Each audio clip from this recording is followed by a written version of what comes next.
প্রাকৃতিক দুর্যোগ ও আপৎকালীন সময়ে সাধারণ মানুষের জীবন রক্ষায় এক গুরুত্বপূর্ণ পদক্ষেপ নিল কমলপুর মহকুমা প্রশাসন। গত 17 জানুয়ারি থেকে শুরু হওয়া 5 দিন ব্যাপী সিভিল ডিফেন্স ভলান্টিয়ারদের বিশেষ প্রশিক্ষণ শিবির আজ 21 জানুয়ারি সাফল্যের সাথে শেষ হলো।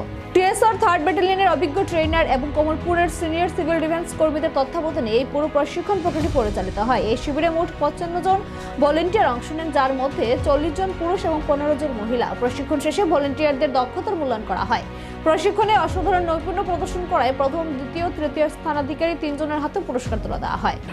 हम लोग सिविल डिफेंस वॉलंटियर ट्रेनिंग का जो एसडीएम कमलपुर की तरफ से हम लोग 5 दिन का ट्रेनिंग कौन करा रहे कौन TS3 बेन TSR और सिविल डिफेंस मिला के हम लोग ट्रेनिंग 5 दिन का करवा रहा है। कितना बंदे को?